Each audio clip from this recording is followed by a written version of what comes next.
하나님의 말씀 제 11페이지 제 3항 하나님의 말씀. 하나님의 말씀이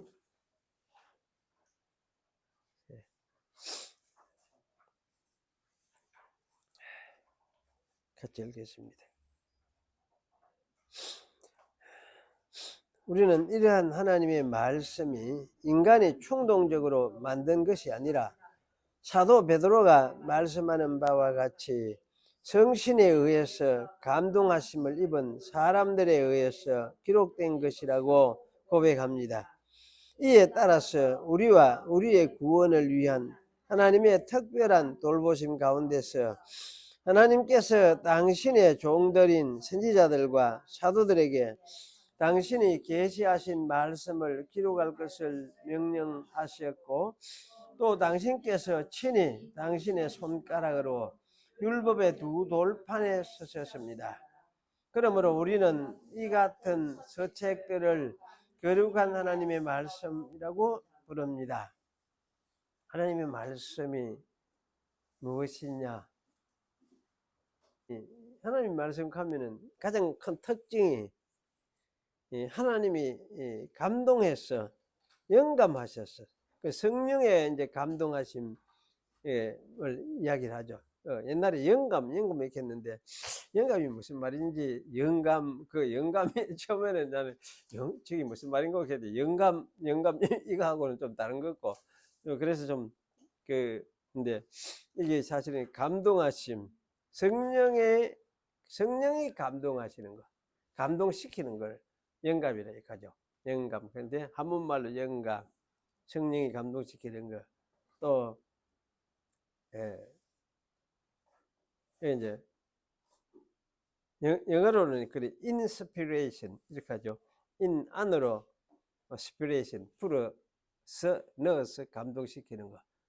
그렇게 이거는 이제 한번 이렇게 영감하면은 막 자기 정신이 확 없어져 보고 막 이래가 몽롱한 상태 속에서 뭐 말하는 이런 건 아니에요. 그러니까 하나님이 영감을 해도 자기 정신, 자기 생각 우리가 똑같은 그대로의 우리 이 인격 다 가지고 맑은 가운데서 이렇게 하나님의 뜻을 파악하고 깨닫고 그걸 이제 드러내고 말하기도 하고 기록도 하고 그렇게 하는 것입니다. 그래서 사람이 하는 것에도 사실은 하나님이 간섭하셔서 붙들어 가지고 그러 하여금 하나님 뜻을 완전히 파악을 하고 깨닫고 그래서 이제 그것을 이야기하는 이걸 이제 영감이다 이렇게 이야기를 하죠.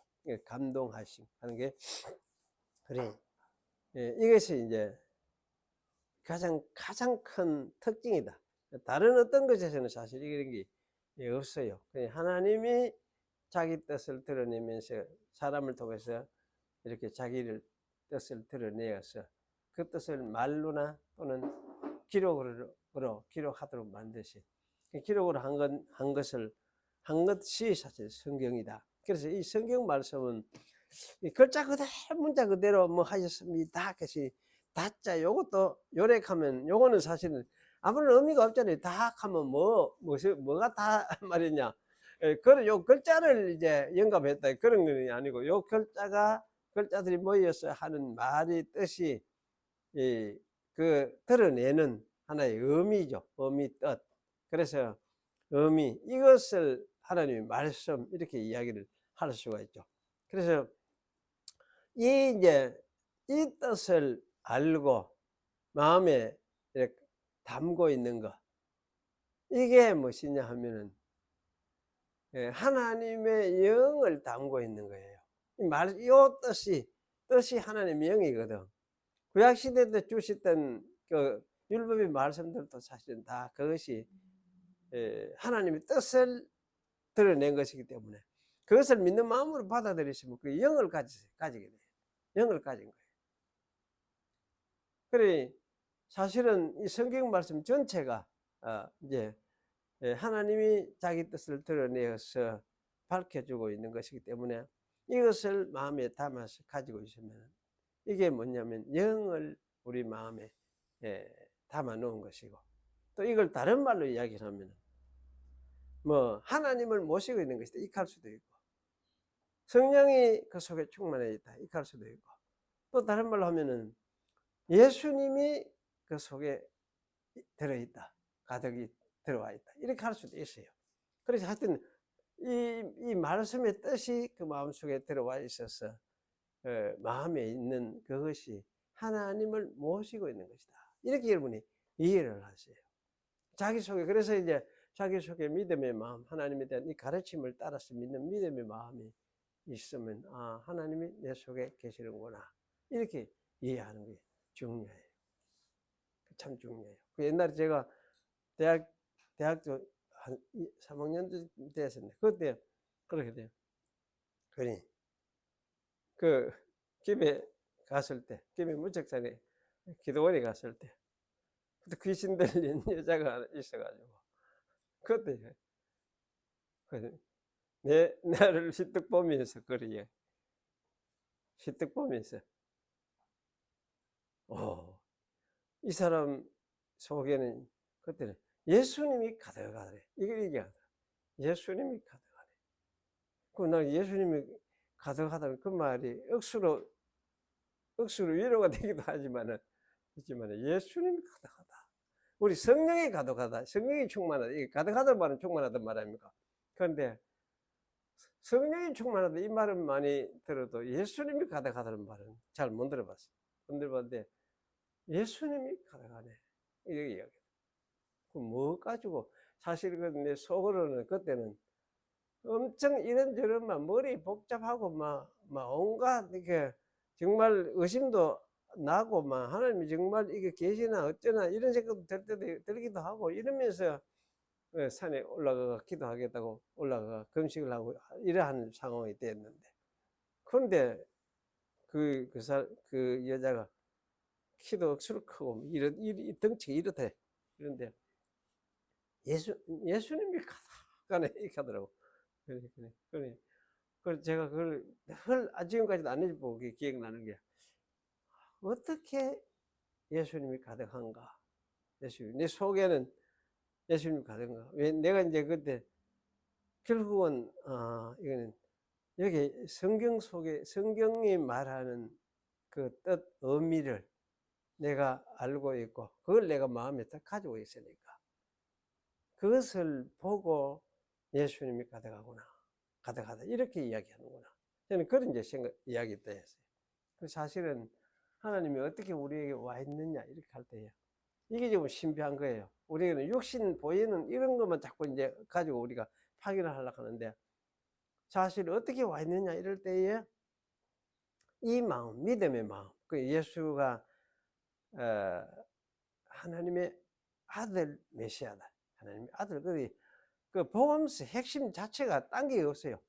계시의 전체 핵심 자체가 예수님이 하나님이 보내신 하나님의 아들 메시아다. 이게 핵심이에요. 이게 핵심이에요. 그리고 이것을 마음에 믿고 받아들이는 사람, 요 사람은 뭐냐면 이제 하나님이 그에게 와 있는 사람이에요. 하나님이. 그러니까 이게 성신으로 와 있다 이렇게 할 수도 있고, 달리 말하면 성신을 통해서 누가 와 있습니까? 예수님이 왔는데 예수님이 와 있다 해도 되고, 또 아버지 하나님도 거기 와 있다 해도 되고. 그래서 우리 이제 사람이 뭐냐, 이제 하나님을 모신 우리 각자가 성전이라 얘기하지. 우리 각자가 하나님을 모신 성전이다. 야, 그 실감 납니까? 내가 하나님 모신 성전이다고? 이거 여자보고 우리가 사는데 사실은 이 마음 가지고 이걸 받아들이고 있는 믿음이 뭐냐, 그게 사실은 하나님 모시는 성전된 사람의 마음이에요. 우리 자신이 하나님 모신 성전이에요. 그 성전이 어떻게 하나님 계시냐 할 때, 바로 이런 마음, 예수님이 하나님의 아들이시고, 그 하나님의 아들을 통해서 아버지도 함께 계시고 성령도 함께 계시고, 성령이 예수님의 영으로 계시고, 그래서 이것이 우리 마음속에 이제 주어져 있는 이것이 하나님의 계시는 모습이다. 표적이다 할 수도 있고 모습이다. 믿음은 하나의 표적이에요. 하나님의 계시는 모습이다. 표적이다. 그렇게 이야기할 수 있고. 그러면 이제 내 자신은 하나님의 성전이구나. 하나님이 내게 와가 계시는구나. 그리고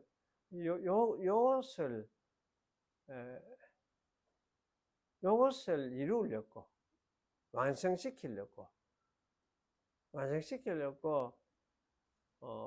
우리를 창조했다. 이렇게 할 수도 있어요. 사람을 창조했다. 그러니까 우리는 이제 땅에 사는 동안 육신이 있고 사는 동안 이게 왔다 갔다 하는 것 같고 하지만은 그래서 뭐 희미할 때도 있고 이자부고 살 때도 많지만은 그러나 이제 한번 이렇게 와서 계시는 그분이 우리를 버리지 아니하고 떠나지 아니하고 이렇게 계시면서 마침내는 우리가 이 세상 떠나 육신을 벗어날지라도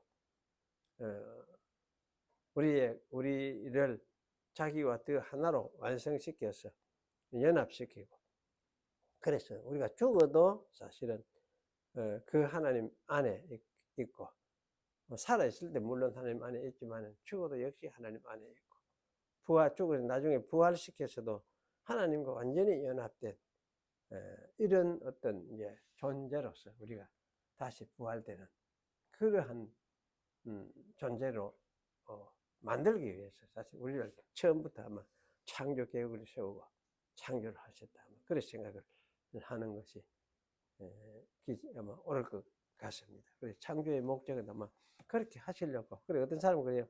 하나님이 자기 창조하신 사람과 함께 자기 사람을 자기의 전으로 삼아서 그 속에 함께 계시려고 사람을 창조를 하셨다.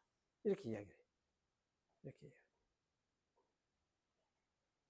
그리고 그러면서 그런 생각을 가지고 우리 자신을 생각해 보면, 우리 자신이 어쩌기나 참 대단한 어떤 은혜를 입은 존재구나.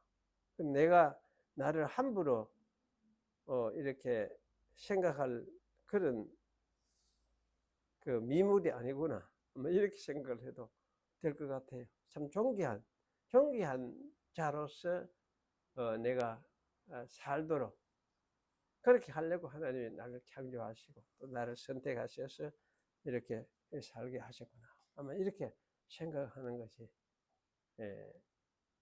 당연하다는 생각이 들어요. 그래서 이런 측면을 여러분이 좀 잘 이해를 하시고 기억하시면 좋겠습니다. 하나님의 말씀. 그래, 이 말씀대로 믿는 이것이 이제 우리가 하나님을 믿는 것이니까 오늘 성경 한 군데만 읽겠습니다. 마가복음 4장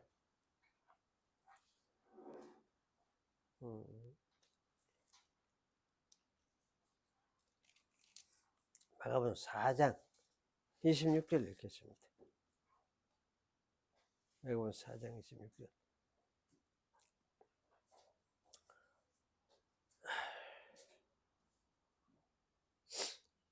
또 가라사대 하나님의 나라는 사람이 씨를 땅에 뿌림과 같으니 저가 밤낮 자고 깨고 하는 중에 씨가 나서 자라되 그 어떻게 된 것을 알지 못하느니라. 땅이 스스로 열매를 맺되 처음에는 삭이요 다음에는 이삭이요 그 다음에는 이삭의 충실은 곡식이라. 열매가 익으면 그 낯설 때나니 이는 추수 때가 이르렀음이니라. 또 가라사대 우리가 하나님의 나라를 어떻게 비유할꼬 또 무슨 비유로 나타낼꼬 겨자씨 하늘 같으니 진짜 보잘것없죠. 근데 땅에 심길 때는 땅 위의 모든 씨보다 작은 것이로되 심긴 후에는 자라서 모든 나물보다 커지며 큰 가지를 내니 공중의 새들이 그 그늘에 깃들일 만큼 되느니라. 거기까지 읽었습니다. 오늘 이제 하나님 나라에 대한 이야기를 말씀을 우리가 드렸죠. 그런데 오늘 이제 우리가 예수 믿는 믿음을 여기 오늘 나눠준 이게 뭡니까? 이거는 교회가 이제 정치를 대하는 법 이렇게 이야기인데, 이제 제가 하나님 나라를 이야기를 하면서 오늘은 이것을 읽어보는, 같이 읽으면서 잠깐 코멘트를 하고 넘어가는 그런 식으로 이제 하겠습니다. 그래서 요건 이제 누가 쓴 것이냐 하면은 패트릭 슈라이너 하는 사람, 미국의 미조리주 캔사스시티에 있는 그 미드웨스턴 침례교 신학교 이제 신약 교수로 있는 분이 이 글을 썼습니다. 썼는데 우리 현실하고 너무나 이제 필요한 글을 썼다 그래 싶어가 이제 제가 아마 누가 동기들 중에서 한번 그랬지 싶은데 한 목사님이 이것을 자기가 번역을 한 것 같아요. 자기 했는지 아니건 잘 모르겠는데 하여튼 올려놓은 거를 제가 읽어보니까 이거 우리 교인들한테도 이것도 한번 이렇게 해야 되겠다 생각이 들어가 오늘 이제 생긴에 다른 사람 쓴 걸 제가 설교 안 하고 했는데 이제 다른 사람의 설교를 그대로 이제 같이 설교가 아니고 이 글이죠. 그대로 읽고 우리가 넘어가면서 코멘트도 하고 하는 그런 식으로 오늘 한번 시간을 가지겠습니다. 그래서 평생에 한번 처음 해보는 게인데, 근데 개혁교회에서는 이제 이렇게 해요. 목사가 없으면, 또는 목사가 어디 가고 나면은 교인들 중에 하나가 누가 대표로 이 개혁교회 목사님들의 설교해 놓은 걸 받아가지고 그대로 프린트로 해가 그대로 읽어요. 그러니까 이걸 뭐라 합니까? 대독이라 하나? 이렇게 이야기하면서 읽어요. 읽고 예배를 드리는 이제 그런 그렇게 하기도 해요. 그런데 옛날에 개혁교회도 항상 그래 많이 했어요. 하고 했는데, 그래 오늘 우리는 이제 한번 다른 분이 쓴 것도 여러분이 접해보는 것도 필요하고 그래서 좋은 거를 한번 읽어보도록 그렇게 하겠습니다. 그대로 제가 읽겠습니다.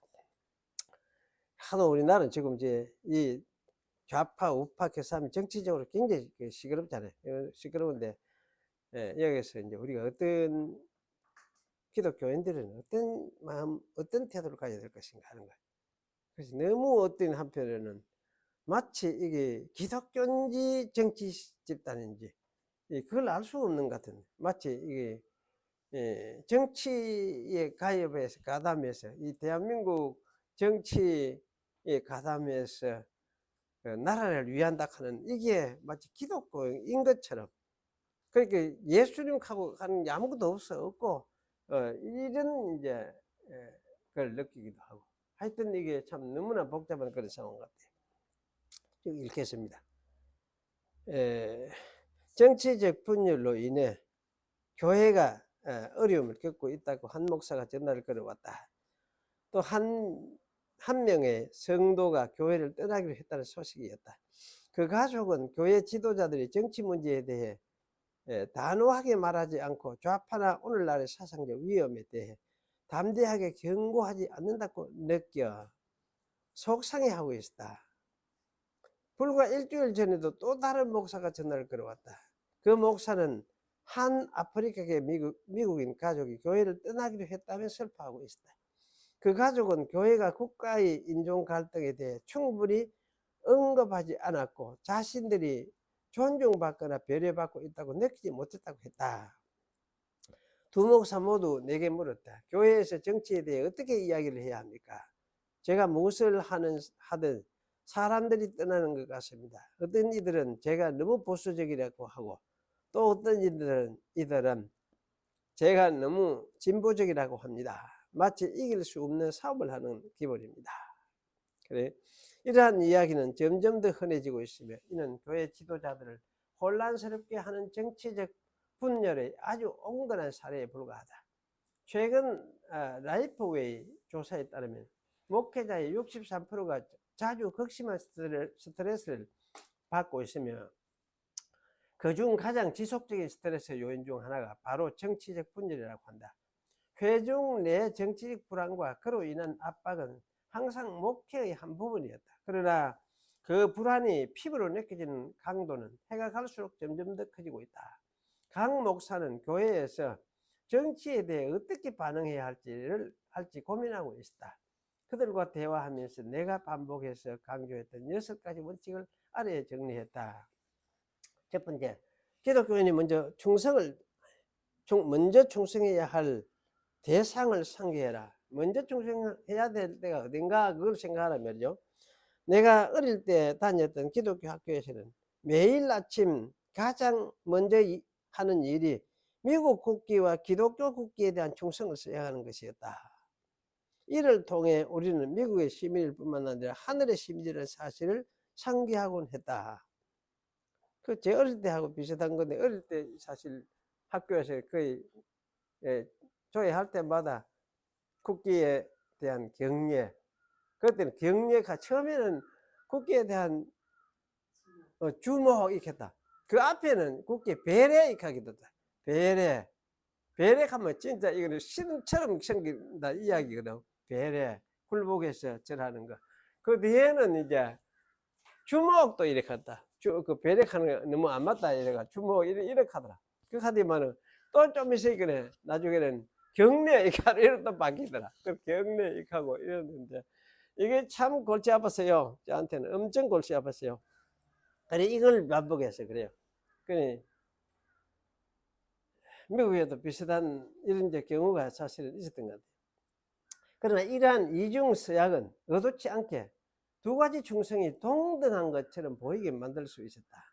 기독교인에게는 1차적인 충성과 2차적인 충성이 있으며 2차적인 충성이 있는지는 모르겠는데, 그래서 저는 나라에 충성하는 게 아니고 나라의 충성이라기보다는 나라를 사랑한다. 처음에 옛날에 나라에 대해서 사랑을 이야기해서 우리나라에서 나라의 사랑, 충성이 아니고, 충성은 나라가 마치 이래 임금처럼 이래 해서 이런 대상이기 때문에 충성한다 이래.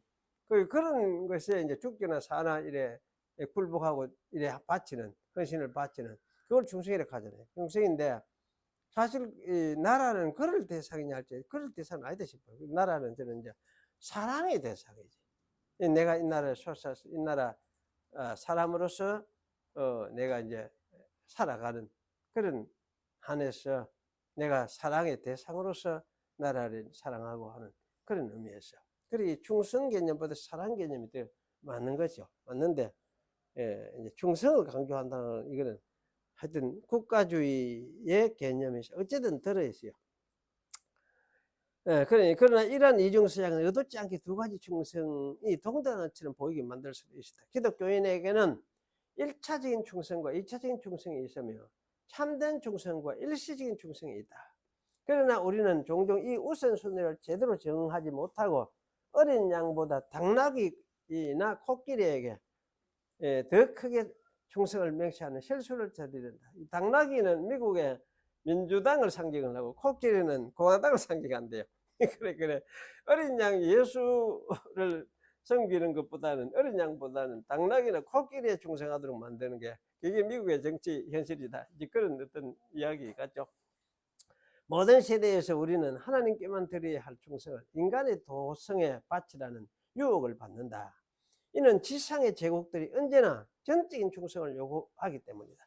각 정당은 이런 충성을 얻기 위해 노력한다. 그들은 자신들의 명백한 부패와 거짓에도 불구하고 우리가 무조건적으로 따르기를 요구한다. 그들은 우리가 자신들이 지지하는 모든 것을 지지하고 자신들이 반대하는 모든 것을 반대하기를 원한다. 그러나 우리는 다른 왕국을 섬기는 사람들이다. 자기 편을 들어달라는 거지. 자기 편이 옳고 그르고 그걸 안 따지는 것 같아.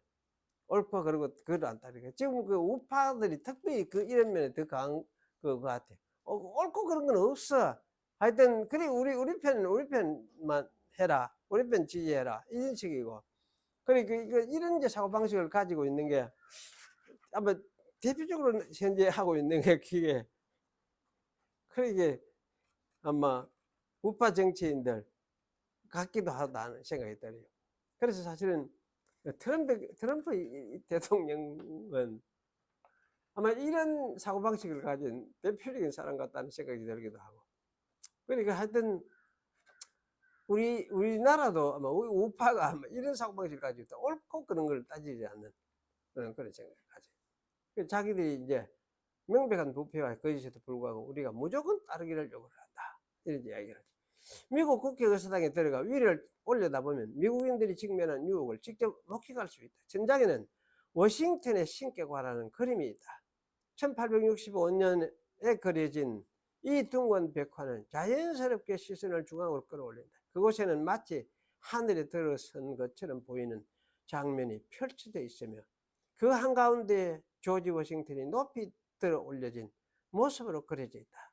그의 모습은 모든 다른 이름들 위에 위치하고 있다. 신격화란 한 사람이 신이 되어 성천하는 것을 의미한다.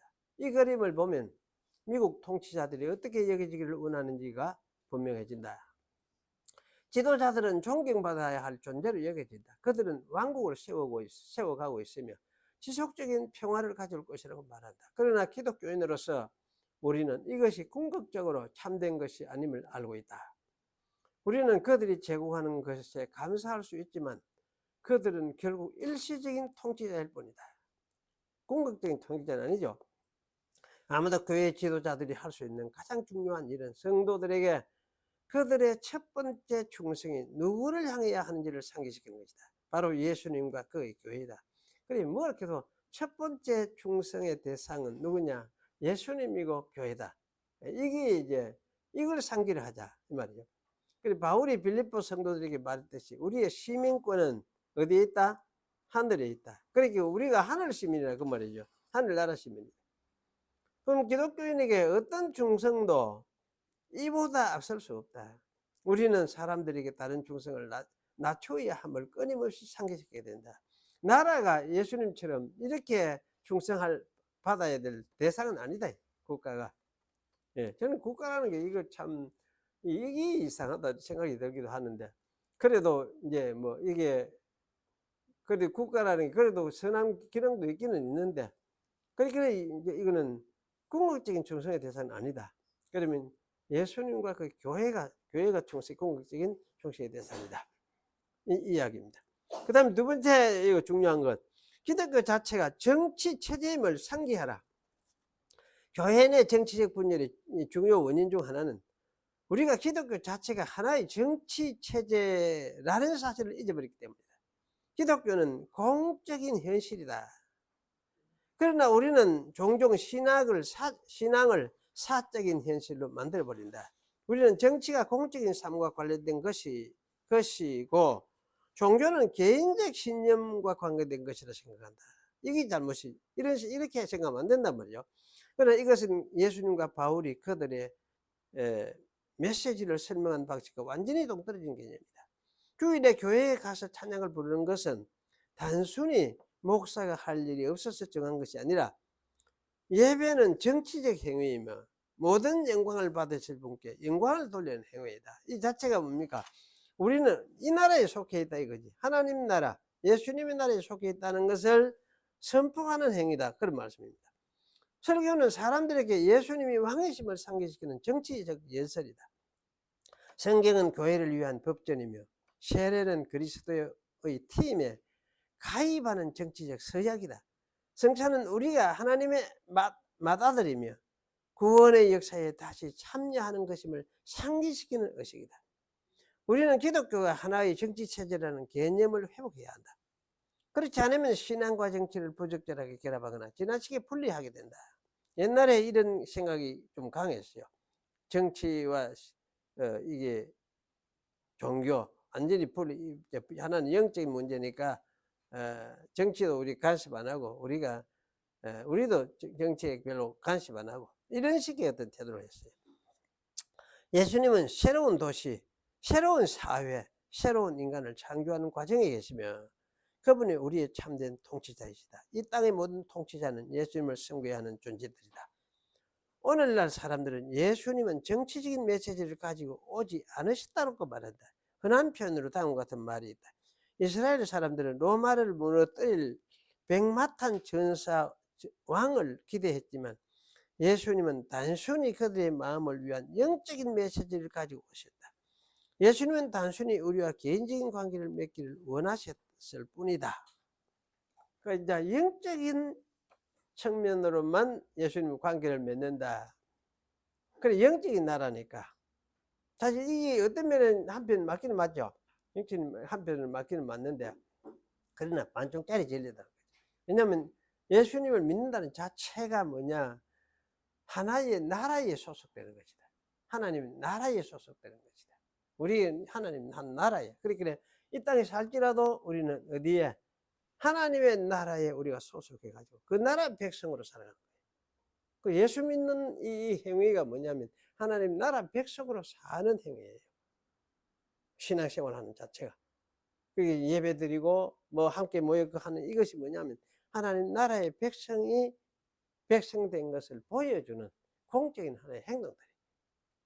그래서 하나님 나라가 왔다 갈 때는 이런 나라, 영적인 나라이긴 하지만은 사실은 이런 하나의 나라에 소속해서 이 나라에 내가 들어가는 걸 이야기를 하는 것이고, 예수 믿는다 하는 것은 내 개인적인 믿음을 내가 받아들이는 걸 이야기하지만 사실은 믿음으로 받아들인다는 것은 이와 같은 나라에 내가 소속해서 들어간다는 거고, 그 이 나라의 백성으로 살겠다는 것을 서약하는 것이, 그것이 세례 받는 것이에요.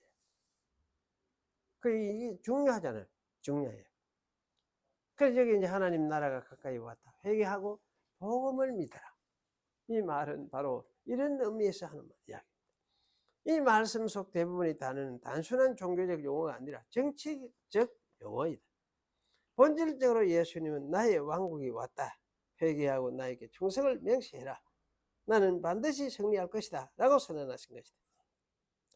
예수님이 재판을 받으실 때 빌라도는 예수님이 가이사의 친구가 아니라는 사실을 이해했다. 바울이 예수님을 전했을 때 데살로니가 사람들은 그것을 정치적 선언으로 받아들였다. 그들이 바울을 고발하며 한 말은 다음과 같다. 그들이 가이사의 명령을 어기며 예수를 또 다른 왕이라고 말하고 있다. 예수님은 왕으로 오셨고 우리는 오직 한 분의 통치자에게 충성을 바쳐야 한다. 많은 사람은 예수님이 왕이시다라는 말이 단순히 예수님은 내 개인적인 삶의 주인이시다라는 의미로만 받아들인다. 그러나 우리는 예수님이 단순한 나의 개인적인 왕이 아니라 만왕의 왕이시며 이 세상의 모든 정치적 분열을 초월한 왕이심을 기억해야 한다. 심지어 교회라는 단어 자체도 정치적 용어이다. 헬라어로 교회를 의미하는 에클레시아는 하나의 제도적인 개념을 포함한다. 왜냐하면 에클레시아 하는 뭐는 부름을 받은 사람들의 모임이니까, 에클레시아, 부름을 받은 사람들이 모인 하나의 공동체를 이야기를 하니까 이건 하나의 정치적인 용어라는 거예요. 그래서 바울은 단순한 사람들이 모여 친교를 나누고 화이트 초콜릿 모카를 같이 마시게 하도록 감옥에 갇힌 것이 아니다. 이거 이대하라고 감옥에 갇히면서 고생한 게 아니다 그 말이죠. 그는 새로운 정치 공동체를 세우는 사명을 감당하고 있다. 기독교 교회가 탄생하기 수백 년 전부터 에클레시아는 정치적인 의미를 담고 있다. 에클레시아는 시민들이 모여 정치적, 사법적 결정을 내리는 회의체이다. 즉 에클레시아는 도시의 공식적인 모임이었다. 사도행전에도 이랬죠. 그 공식 도시 모임 민회 이렇게 나옵니다. 민회 나오는데 이것도 에클레시아예요. 그렇게 그 모여서 하나의 이제 회의하는 공식적인 모임. 그러면 매주 교회에 가는 것은 가장 정치적인 행동이 될 수 있다. 그러니 하나님 나라에 속한 사람이라는 것을 보여주는 것이, 이것이 뭐냐, 교회에 가서 예배하고 교회 가는 것 자체가 이게 하나의 공식적인 행동이라는 얘기예요. 그래서 사실 이거는 우리가 간과하기 하고 지나갔던 부분이기도 한데 사실 이 개념은 참 중요한 개념이다. 저는 이제 그런 생각이 들어집니다. 그 다음에 이제 한 세 번째 하나는, 그러면 당연하게 세속 정치에 집착하지 않아야 한다. 2020년 9월 루스 베이더 긴제버그가 사망했을 때 애도하는 군중들이 대부분 밖에 모였다. 어떤 이들은 무릎을 꿇고 어떤 이들은 기도하며 또 다른 이들은 촛불을 들었다. 대부분의 계단은 마치 미국의 서쪽 벽이 된 것 같았다. 그 예루살렘 성전의 통곡의 벽이죠. 그걸 상징하는 거, 그죠? 그와 같았다는 거죠. 이 장면은 우리가 살고 있는 문화를 보여준다. 최근 연구에 따르면 서구에서 종교를 가진다고 주장하는 사람들의 숫자가 줄어들고 있다. 많은 사람에게 신앙은 더 이상 그들의 정체성에서 가장 중요한 요소가 아니다. 그리고 그 공백을 정치가 대신하고 있다. 신앙 대신에 정치가 들어오는 거예요. 종교적 신념이 단순히 정치적 신념으로 대체된 것이 아니다. 오히려 정치가 종교와 결합되어 새로운 정체성의 표지가 되었다. 우리의 정치 지도자들은 마치 세속적인 제사장처럼 여겨지고 있다. 물론 겉으로 그렇게 말하지는 않지만 그들은 권력의 방에 앉아 있으며 특별한 접근 권한을 가지고 있다. 사람들은 그들의 연설을 듣기 위해 모여들고 그들의 말을 하나하나 주의 깊게 듣는다. 그리고 우리는 점점 정치에 집착하게 된다. 그리스도인들은 세속 정치에 집착하지 않음으로써 신실한 정치적인 정인이 될 수 있다. 어쩌면 우리는 가끔 뉴스를 끄고 특정한 결정에 대해 그렇게 분노하거나 좌절하지 말아야 할지도 모른다. 정치적 현실에 대한 우리의 감정적 반응을 조심해야 한다. 우리는 어떤 정치 집단에 대한 애정이 크더라도 그것은 우리의 그리스도와 그의 나라에 대한 충성보다 훨씬 작아야 함을 기억해야 한다. 우리는 정치 권력에 대해 지나치게 말함으로써 그들에게 너무 많은 힘을 부여하고 있다. 진정한 정치적 삶을 사는 방법은 하나님의 통치에 대해 더 많이 이야기함으로써 가이사의 통치를 올바른 위치에 두는 것이다. 그러니까 하나님의 우리 통치를 받는 사람이다. 너네 한계가 뭐냐 보여주는 것이 바로 이기다. 이건 아니면 아니고 너는 우리의 하나님이 아니다. 이걸 이제 보여줘야 된다는 이야기죠. 신약의 제자들은 바로 이렇게 했다. 신약에서 가이사에 대해 명시적으로 언급하는 횟수를 세어보면 그 숫자는 매우 적다. 이는 중요한 사실을 시사한다. 신약 제자들은 가이사의 권력에 대해 많이 말하지 않음으로써 그의 권력을 하나님의 권력에 대해 상대화했다. 1세기 유대인들은 로마의 주권을 매일 상기해야만 했다. 그들은 무역할 때마다 로마 황제의 얼굴이 새겨진 동전을 주고받았다. 도시 곳곳에 세워진 황제의 동상과 기념물 아래 지나가야 했고 로마 총독들이 저지르는 끔찍한 행정적 사법적 불의를 목격해야 했다. 이런 로마의 그림자 속에서 가장 혁명적인 행동은 로마에 직접 맞서는 것이 아니라 로마의 궁극적인 중요성을 부인하는 것이었다. 그들은 대부분 사람의 시선을 로마의 권력이 아니라 더 위대한 권력이신 그리스도와 그의 나라에 돌렸다. 우리는 이 전략을 배워야 한다. 우리는 정부 체제에 대해 지나치게 반응함으로써 그들에게 너무 많은 권력을 부여하는 데 일조하고 있다. 끊임없이 그리고 과하게 정치에 대해 말함으로써 우리는 스스로 그들에게 왕권을 넘겨주고 있다. 그리고 그는 정치는 왕은 아니죠. 그리스도인의 왕은 아니에요. 언론만을 비난할 수도 없다. 소셜미디어가 발달하면서 이제는 우리 국민이 곧 언론이 되었다. 그리고 우리가 정치인에게 24시간 집중하면 할수록 우리는 그들에게 더 큰 영향을 부여하는 것이다. 우리는 사람들에게 이 세상에서 가장 중요한 일은 세속 정치가 아니라 그리스도와 그의 나라에 관한 것이라는 사실을 보여줘야 한다. 정치는 하나님께서 이 땅에서 행하시는 일들에 비하면 부차적인 것이다. 따라서 우리는 정치에 집착할 필요가 없다. 정치를 올바른 관점에서 바라봐야 된다. 그 정치는 궁극적인 어떤 게 아니에요. 궁극적인 어떤 목표 대상도 아니고. 그러니까 이거는 이제 백성으로서 그냥 그날에 사는 백성으로서 생각하면서 참 제가 사랑한다는 그 개념 속에서 참여를 하고 이렇게 하는 것이고 아니면 아니고 그럼 어느 정도 거리를 두고 이래 하나님의 나라를 우리가 더 강하게 제시를 하고 이야기하는 그런 태도를 가져야 된다는 이야기. 그러면 4번은 이제 넘어가고 5번에 성경이 명확하게 말하는 부분을 명확히 말하라. 4번 여러분이 이제 읽어보시기 바라요. 목회자들이 정치에 대해 더 많이 말해야 한다. 적게 말해야 할지, 더 많게 말해야 할지 적게 말해야 할지는 잘못된 질문이다. 교회의 지도자는 성경이 명확한 곳에서는 명확하게 말하고 성경이 침묵하는 곳에서는 침묵해야 한다. 정치적 성경 해석은 복잡성이 따르며 정치로가 성경 해석하면 안 돼요.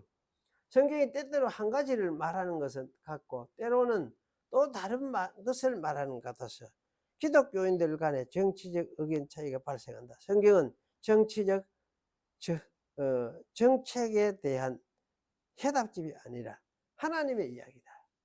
우리는 많은 질문에 대한 체계적인 답을 갖고 있지 않다. 기독교인들은 정부 시스템에 대해 어떻게 접근해야 하는가?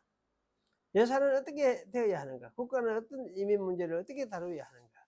어떤 이야기들은 한 가지 답을 시사하는 것하고 어떤 명령은 또 다른 답을 시사하는 것 같다. 해석자의 함정은 많다. 우리는 자신의 편견을 텍스트에 끼워 넣는데 쉽게 빠진다. 고대 정치 시스템과 현대 정치 시스템을 무분별하게 비교하기 쉽다. 구약의 정치적 삶과 신약의 정치적 삶의 차이를 존중하는 것은 쉽지 않다. 성경의 정치적 메시지 중 자기 취향에 맞는 것만 취하고 다른 것들은 무시하는 경향이 있다. 성경 해석 역사를 살펴보면 이전 세대들의 맹점을 우리의 맹점보다 더 잘 볼 수 있다. 미국 남부의 목회자들은 노예의 제도를 지지하기 위해 성경을 문자 그대로 해석한다고 주장했다. 이제 남아공도 그랬죠. 남아공도 흑인들 그 차별하면서 엄청 차별하고 그거 했는데 그러잖아요. 그때도 성경을 이용을 했어요. 이제 저건 함의 자손들이다. 이래가지고 함이 그래가 남아공의 그 흑인 차별 그걸 정당시했어요. 남아공에. 참 이게 참 그래서 지금 남아공에는 흑인들은 백인들 아무리 이제 백인 교회라 해도 백인들 말을 안 들어요. 백인들 그거는 어쩔 수 없는 이런 벽이 지금 만들어져 있어요. 또 나치 독일의 목회자들은 선택교리를 유대인 밖의 정당화 수단으로 사용했다. 나치 그 독일 교회가 사실 그걸 이렇게 했어요. 이와 마찬가지로 우리 다음 세대는 우리가 강구했던 정치적 맹점에 충격을 받을 것이다. 우리는 자기 비판적이고 겸손해야 된다. 마크놀이 지적한 것처럼 성경에 의존하는 것은 필수적이지만 순진한 성경주의는 위험하다. 해석자는 뱀처럼 지혜롭고 비둘기처럼 순결해야 한다. 성경이 정치에 대해 말하는 것을 공부할 때 우리는 이러한 태도를 가져야 한다. 어떤 목회자는 한 국회의원의 예산 문제에 대해 어떻게 투표해야 할지를 물었을 때 이야기를 나에게 해주었다. 그 목회자는 그 문제에 대해 강한 의견을 가지고 있었지만 성경은 그 주제에 대해 명확히 말하지 않으므로 나는 기도할 것이라고 대답을 했다. 그는 성경이 명확히 말하는 문제들에 대해서만 자신의 목회적 권위를 사용하고자 했다. 이것도 참 어려운 일이에요. 교회 지도자는 정치적 제자 훈련의 한 첫 번째 방어선이다. 세상은 사람들을 훈련하지 하지만 교회는 새로운 삶의 방식을 제시하는 대안적인 사회여야 한다. 교회는 정치 따라 하는 삶이 아니고 하나님의 말씀 따라 살아가는 그런 공동체, 그런 사회자. 이게 이제 교회다. 그래서 교회가 사실은 막 데모를 하자. 이 옳게 하느냐. 이게 데모하는 것이 지금 성경 말씀적으로 볼 때 당신의 옳다 이렇게 생각된다면은 하나님 백성으로 하는 것이 옳다 싶으면 하는 거지만 그렇지 않으면 사실 그걸 해야 된다는 이유가 없어요. 그러면 꼭 해야 될 이유가 없죠. 우리는 충성을 충실하게 걷는다면 그것이 우리의 공적 정언의 일환이 될 것이다. 우리가 하나됨을 보여줄 때 세상은 그들이 서로 얼마나 사랑하는지 보라 라고 말할지 모른다. 그게 하나 된다. 서로 교회가 서로 사랑하는 거지 정치가 교회를 이렇게 분리시키기는 안 된다는 이야기죠. 서로 분리시키기는. 그 참 이거는 참 우리나라 현실은 참 이게 참 어려운 것 같아요. 같이 앉아가 찬송 부르면서 찬송 부르는데 한 사람은 우파, 한 사람은 좌파. 그러니까 같이 앉아가 하는데 그러면 정치 싸움하는 이거는 이제 죽자고도 싸우죠. 죽자고 미워하고 이렇게 하면 싸우는데 이래가 교회가 사실 서로 이제 하나됨이 깨어지면 그래가는 될 거는 아니다. 예수님이 정치에 참여하신 방식을 따르라. 궁극적으로 우리는 정치에 참여할 때 예수님을 따라야 한다. 예수님의 십자가는 우리의 정치 신학의 중심이다. 십자가에서 예수님은 우리가 다른 모든 점을 보여주었다. 예수님은 십자가에서 첫 번째 중성의 대상을 확실하셨다. 예수님은 아버지의 뜻을 따르셨다. 그분은 쉽게 풀려날 수도 있었고 천사들을 불러 구할 수도 있었다. 하지만 예수님은 자신이 부름받은 일이 십자가를 지는 것임을 깨달았다. 예수님은 고난 뒤에 영광을 맞이하는 것을 알면서도 아버지와 그분의 왕국에 충성하셨다. 십자가에서 예수님은 또 자신의 사역과 사명이 알면서 도하는 게 도를 빼보면 좋겠네. 뜻이 사명이 전적으로 정치적임을 확립하셨다. 그분의 제국은 십자가에 세워졌고 그곳에서 예수님은 왕자에 앉으셨다. 예수님의 죽음은 세상을 변화시킨 열쇠였으며 과거, 현재, 미래의 모든 폭군적인 왕국에 대한 가장 큰 비판이었다. 예수님 죽음이 그들에 대해서 뭡니까? 심판을 선언하는 것이라 할 수도 있죠. 예수님은 제자들에게 이방 통치자들이 자신들의 권력을 남용한다고 하셨고 자신은 다른 종류의 왕이라고 말씀하셨다. 그분은 섬기기 위해 오셨고 많은 사람을 대신하여 자기 생명을 주셨다. 십자가에서 예수님은 정치나 정치인에 대해 집착하지 않으셨다. 빌라도는 예수님에게 자신이 중요한 인물이라고 생각하라고 간청하며 내게는 고난이 있다. 내가 너를 풀어주거나 죽일 수도 있다 말했다. 예수님은 빌라도에게 그가 단지 피조물일 뿐이며 주님을 상기시키며 너는 위에서 주어진 고난이 아니면 내게 아무것도 할 수 없을 것이다 라고 말씀하셨다. 십자가에서 예수님은 걱정하지 않는 존재의 모습을 보여주셨다. 그는 사형 선고를 받았고 나라를 전복하려 했다며 세금이 반대하고 왕이라 주장했던 이유로 고발을 당했지만 그분은 고발자에게 한마디 대답하지 않으셨다. 그분은 그들의 게임이 단지 게임에 불과하다는 것을 알았고 아버지의 계획을 따르고 있기에 걱정하지 않으셨다. 하나님은 정치인들이 이해할 수 없는 일을 하고 계셨다. 우리의 임무는 예수님의 정치 프로그램을 따라 십자가의 도를 따르는 것이다. 그리고 결국은 정치인들이 의하면 우리는 그 세상에 역에 매여 가지고 역을 어떻게 하고 이렇게보다도 예수님이 하신 이 방식을 따라서 우리 살아야 된다. 십자가에서 자기 나라를 세우고 시작하신 그런 예수님의 방식. 아니 정치적으로 건강한 교회가 되려면 교회 지도자들은 끊임없이 정치 분열 위기를 맞이한다. 이는 새로운 일이 아니다. 그러나 하나님은 교회가 하나 되도록 부르셨다. 예수님은 그의 백성이 그와 아버지처럼 하나 되기를 기도하셨다. 그분은 그의 백성의 연합을 매우 중요하게 생각하셨다. 이는 교회의 전도 프로그램의 일부이기도 하다. 너희가 서로 사랑하면 이로써 모든 사람이 너희가 내 제자인 줄 알게 될 것이다. 이것은 정치적 의견이 다른 사람을 사랑하는 것을 의미한다. 우리는 거리에 있는 공화당원이나 민주당원 이것보다 나이지리아나 한국, 호주의 형제 자매와 더 많은 공통점을 가지고 있다. 신앙 안에서 그러니까 우리의 하늘 시민권은 우리의 지상 시민권을 능가한다. 하나님의 백성을 이끌 때 당나귀나 코끼리가 어린 양으로 인해 하나가 된 교회를 분열시키지 못하도록 해야 된다. 어느 한편에 서가지고 정치적으로 계속 놀아나고 주장하고 이렇게 하면 왜 됩니까? 반대편에는 그걸 다 밀어내는 것이 밀어내는. 그렇게 우리나라 이제 정치 요새 무엇입니까? 정광훈 목사 이런 사람들은 자기가 정치인으로서 아예 났으면 모르겠는데 정치인이 아니면서 목사라 하면서 계속 그렇게 하면 왜 됩니까? 그 반대편 신자들은 다 배척이에요. 다 배척하게 돼요. 그래서 그렇게 하는 것이 그게 옳게 하는 것이냐, 그 목사로서 옳게 하는 것이냐, 그건 하나님의 교회를 분열시키는 게 마찬가지. 그렇게 하지 말아라. 그러면 이제 이 좌파 우파하는 게 우리나라에 있습니까? 정치적으로 따져보면. 예? 좌파 없죠? 그 없다는 게 맞아요. 근데 좌파 있거든. 좌파, 우파, 벨게이. 벨게이, 무조건 벨게이예요. 벨게이. 우리 이쪽, 이 경상도 이쪽, 특히 대구 이쪽은 벨게이예요. 벨게이. 근데 혹시 아직도 옛날 그런 이제 그런 벨게이 운동을 하는 사람이 개인적으로 좀 있을지 모르겠어요.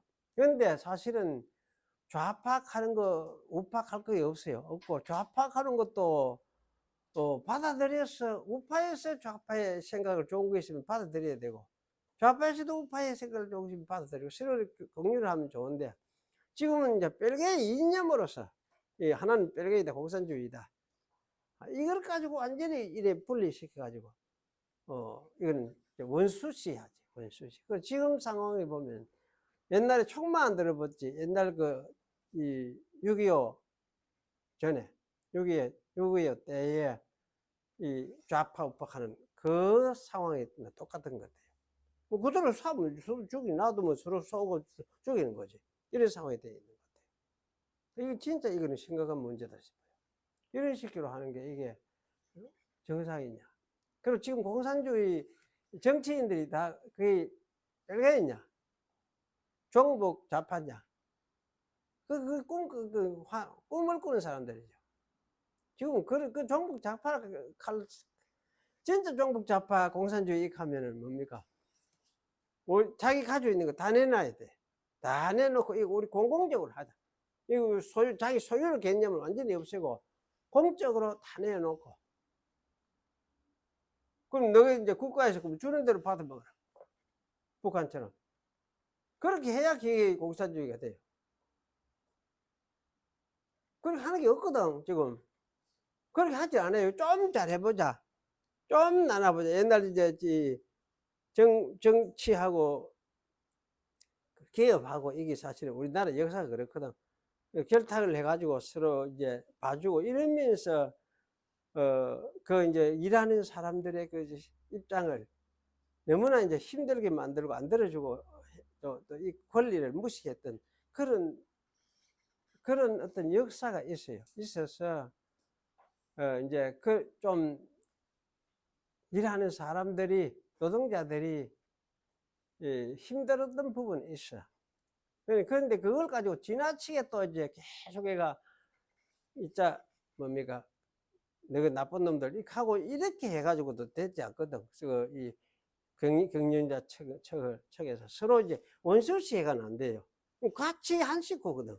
한 식구 해가 같이 일해가 의논해 가면 카드로 이래 돼야 되는데, 우리나라 이 개념은 이거 좀 지나친 것 같아요. 그러니까 한 식구가 아니고 서로 원수시하고 있는, 이거는 노동자하고 경영자하고 서로 원수시하고 있는, 이거는 아주 잘못된 것 같아요. 이런 사고방식. 이거는 잘못된 것 같아요. 한 가족이지. 자기 회사도 한 가족이지. 한 가족.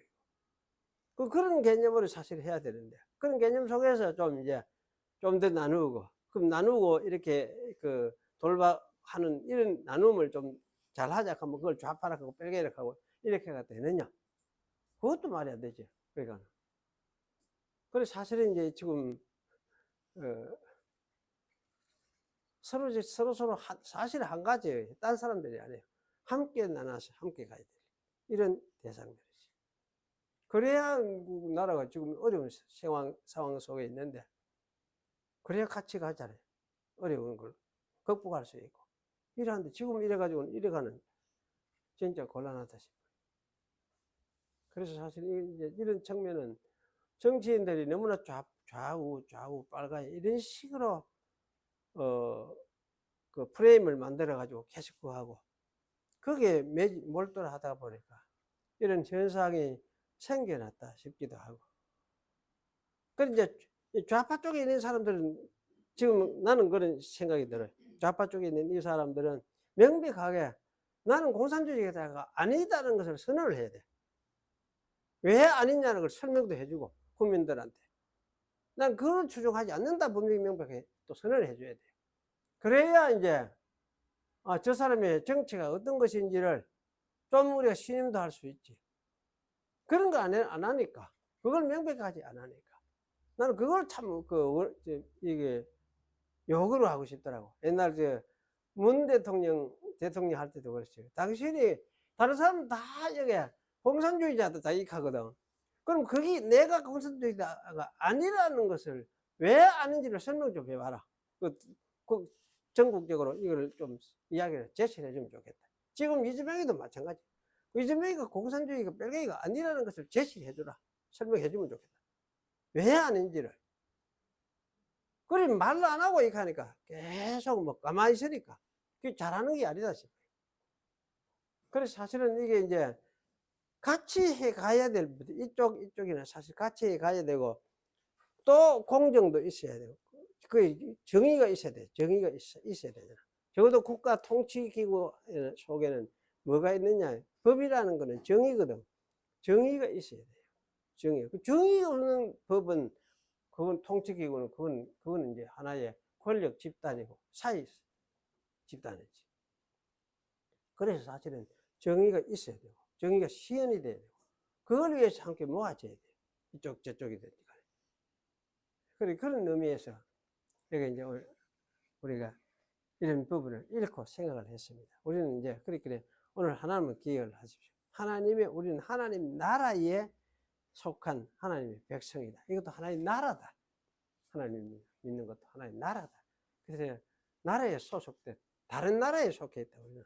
그리고 궁극적인 우리가 추구하고 살아야 될 나라가 무엇이냐 할 때에 바로 하나님의 나라다. 그래서 예수님을 왕으로 섬기는 것이다. 정치 지도자는 왕은 아니다. 왕은 아니다. 왕 아니죠. 정치자가 어디 왕입니까? 그거는 특히 아무리 민주주의 가도 그 민주주의도 왕은 아니에요. 어떤 대통령도 왕은 아니에요. 그러게 그 어떤 정의 속에서 왕이지. 대통령이지. 정의에 초월해 있는 대통령은 아니에요. 그럼 그거는 민주주의 대통령이 아니에요.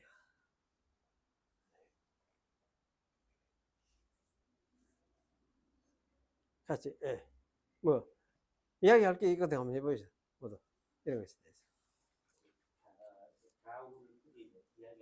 예. 예.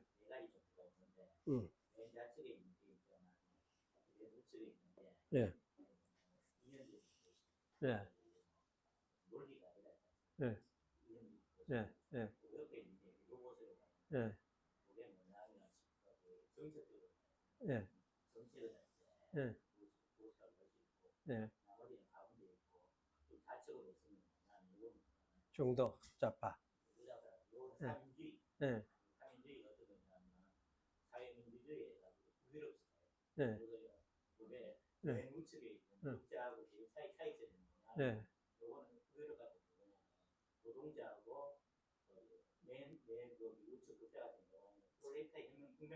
예. 예. 예.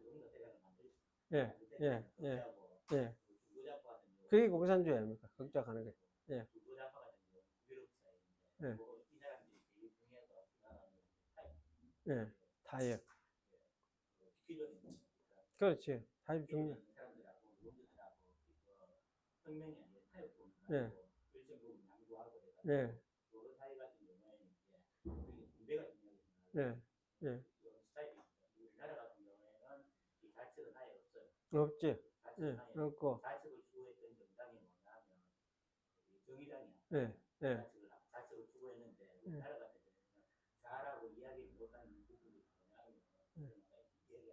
예.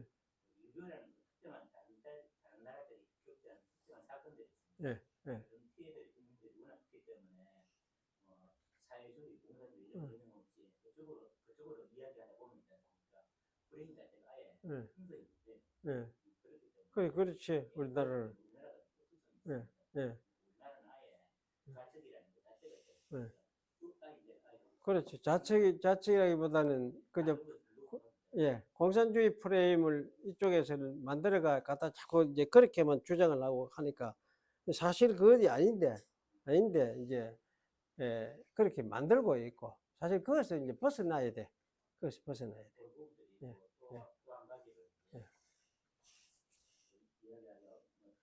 이야기하려고 하면 요거는 뭐 우리나라 문제가 아니라 다른 사람들 문제인데 이렇게 거꾸로 분열돼 있잖아요. 예, 자주적 분열돼 가지고 예, 포기형 싸우는 거 예, 또 보면 또한번 더 뒤집어 보면 있지 않습니까? 세대가 있거든요. 예, 나이 있지 않습니까? 예, 그런 면도 있고. 나이 예, 사실 이게 본질적인 문제는 뭐냐면 자원 문제도 아니거든요. 예, 자원 문제라든지 세대가 말씀 이런 것 자체가 결국은 숨기고 다니고 있거든요. 예, 그게 뭐냐면 그 중국의 아래위 갈등이에요.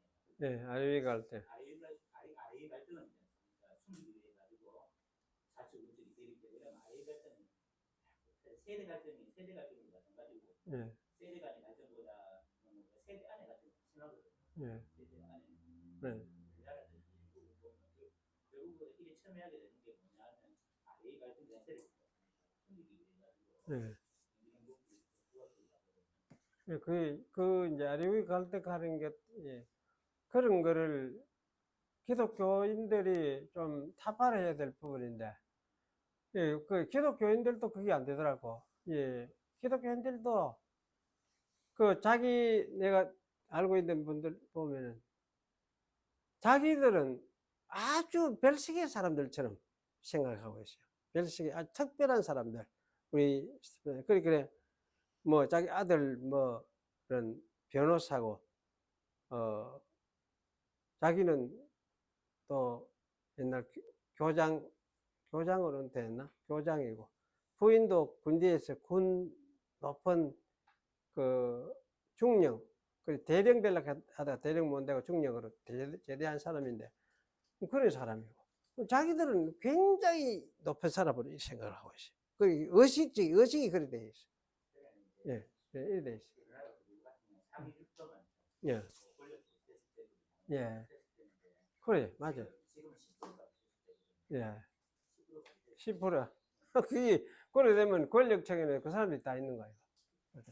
옛날에는 상위 1% 있을 때는 공산주의 혁명이 가능했는데 그래. 지금 같은 10%가 됐을 때니까 10% 그 바쁜 데는 학생이 너무 많아요. 그래 그게 이제 사실은 사회적으로 다 이래 지금 퍼져가 있어. 다 퍼져가지고 있고 그게 심지어 이제 노동계층에도 그게 지금 만들어져 있고 그래 뭐 전에 그 카드 그 현대자동차 그런 데는 뭐 평균 1년 연봉이 한 1억 좀 가까이 된다 그래. 8천, 9천, 1억 뭐 이래 되니까 이제 그 이제 연봉을 그 굉장히 합니까? 그래 아버지가 댕기던데 자식을 넣어주고 자기는 은퇴하고 뭐 이런 식의 그게 이제 만들어져 있는 거라 딱 만들어져 있어. 그래서 그게 일종의 하나의 이제 그 노동계통에 만들어져 있는 하나의 세습제 같은 이런 상황이 되어 있고 그래서 이거 비판하기도 많이 하고 하는 거더라고. 근데 예, 하여튼 이 기독교 안에서도 기독교인들도 하여튼 이런 의식을 그야말로 좀 깨뜨릴 수 있는 의식이 좀 되어야 돼. 그야말로 똑같아. 우리는 똑같은 하나님 앞에 똑같은 사람이다. 이 의식이 좀 되어지고 나눠지고 진짜 이게 이제 그거 해야 되는데 참 안 되는 것더라고. 기독교가 사실은 웬만하게 어떤 서울 큰 교회에 가면은 그 교회 안에는 온갖 사람들이 다 있으니까 웬만한 판사들 그거 다 와 있고 뭐 장관들도 그거 속해 있고 이런 식이 돼 있는 제가 돼 있고 하니까 하여튼 그런 어떤 류의 그 계층이 형성이 돼 있었어요. 그래서 이제 10% 되면은 하여튼 권력이라 할까 지배하는 층에는 그 사람들이 거의 다 있다 할 수 있고 그 밑에는 전부 이제 지배받는 사람들이 되죠. 그럼 지배받고 지배하는 이런 상황이 되거나 그 위에 이 사람들이 이걸 안 놀락하는 거지. 이게 좋은 거니까. 노력하는 거고, 밑에 사람들은 이제 그 올라가 보려고 해도 지금 올라갈 때도 잘 없이 만들어놨어요. 이런 상황이고. 이게 우리 한국 독특한 상황 같아요. 그래서 이런 상황을 뭐 일본만 가도 사람들이, 우리 한국 이런 상황을 그 사람들이 보고는 깜짝 놀란다 하더라고요.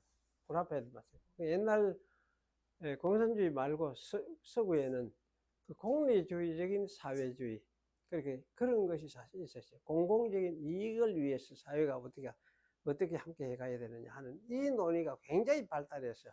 그래서 사회학이 굉장히 발달했잖아요. 발달했는데 사실 우리나라도 좀 그런 측면에서 사회학이 좀 발달했으면 좋겠어요.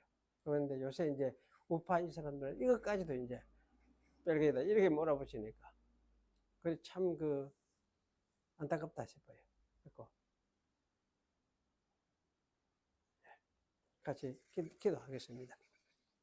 그리고 하신 하나님, 우리가 살고 있는 세상 사회가 참으로 어렵고 혼돈된 그런 사회 속에 우리가 살고 있음을 다시 기억합니다. 하지만은 우리가 이 세상은 그래도 지나갈 수밖에 없고, 세월이 지나면 또 바뀔 수밖에 없고, 정치라는 것도 이와 같이 변할 수밖에 없는 세상임을 우리가 기억을 합니다. 또 이런 가운데서 우리가 궁극적으로 추구하고 바라보고 또 살아야 될 삶은 하나님 나라의 백성으로서 사는 것임을 우리가 기억을 하면서 하나님 나라 백성으로서 주님이 가신 그 길을 따라서 살게 하시고, 또 주님께서 말씀하신 그 말씀을 따라 그 주신 마음을 가지고 말하고 행동하며 생각하며 사는 가운데서 하나님 백성 된 것이 세상에 드러날 수 있는 그런 때가 올 수 있도록 하나님이 섭리해 주시옵소서. 그 주 예수님의 이름으로 기도하옵나이다. 아멘.